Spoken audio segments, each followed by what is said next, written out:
British drone killer startup hits $3.4 billion value in under 2 years.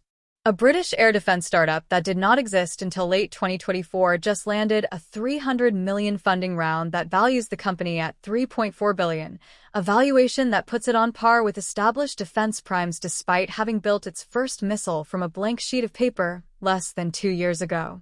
Cambridge Aerospace announced the closing of its Series C funding round on Monday, led by the venture capital firm DFJ Growth and joined by investors including Lux, Excel, Lakestar, Neverlift, Aura Global, and Alod Gill Company. Money the company says will fund a rapid scale-up of manufacturing to meet both existing military contracts and demand for new products still in development. The company's flagship product, an interceptor missile called Skyhammer, targets one of the most pressing problems facing European air defenses today: the sheer volume of cheap, mass-produced attack drones that adversaries can now launch faster than traditional missile defenses can afford to shoot them down.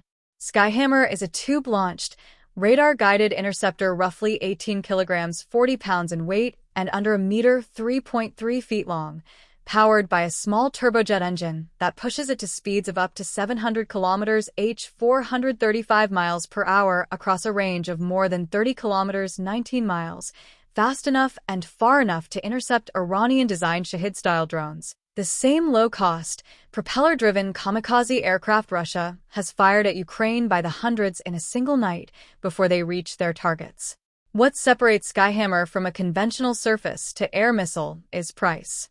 Traditional interceptor missiles used by Western militaries, weapons like the Advanced Short-Range Air-to-Air Missile carried by RAF Typhoon jets, cost roughly $270,000 to $200,000 apiece, a price tag built around defeating high-value threats like enemy fighter jets rather than a drone that itself might cost only a few $1,000s to build.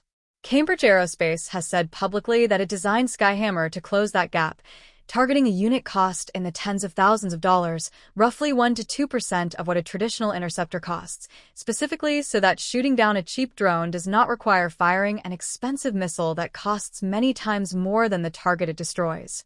That pricing logic has already convinced the UK government to place real orders.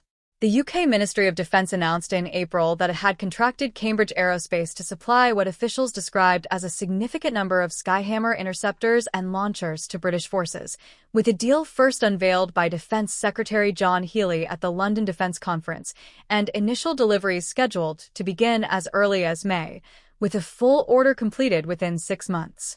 That contract followed roughly 14 months after the company began developing Skyhammer in January 2025, moving from initial concept to flight testing within 6 weeks and eventually into full production, a timeline the defense industry rarely achieves for any missile system, let alone one built by a company barely 2 years old.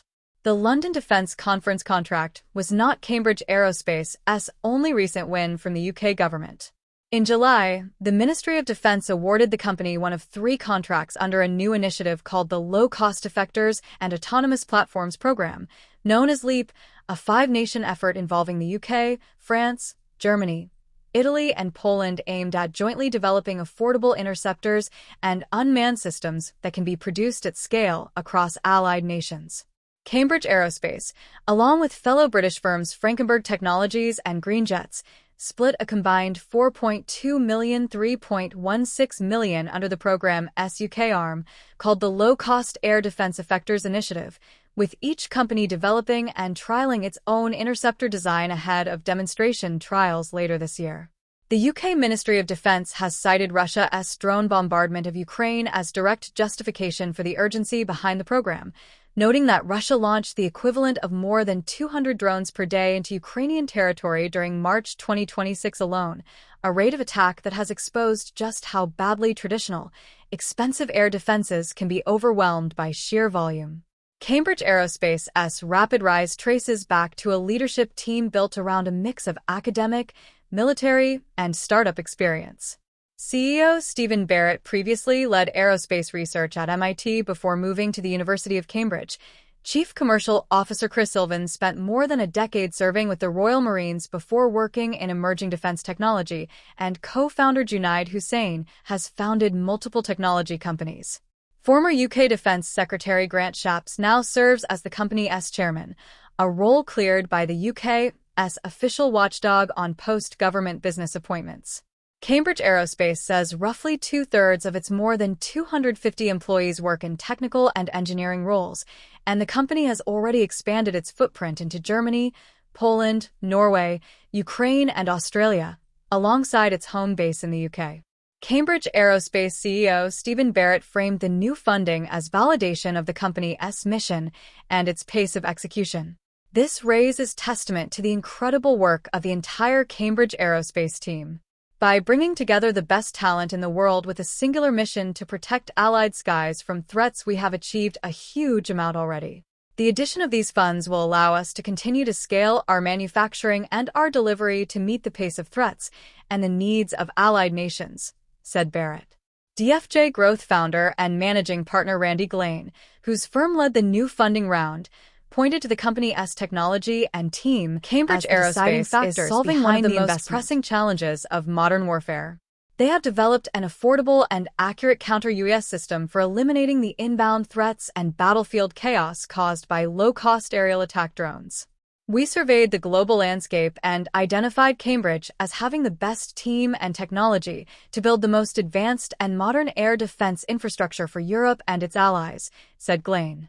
UK Defence Secretary Wes Streeting, who has taken on the role since Healy's earlier announcement of the Skyhammer contract, tied the company's valuation to a broader UK government push to grow homegrown defence startups into major manufacturers.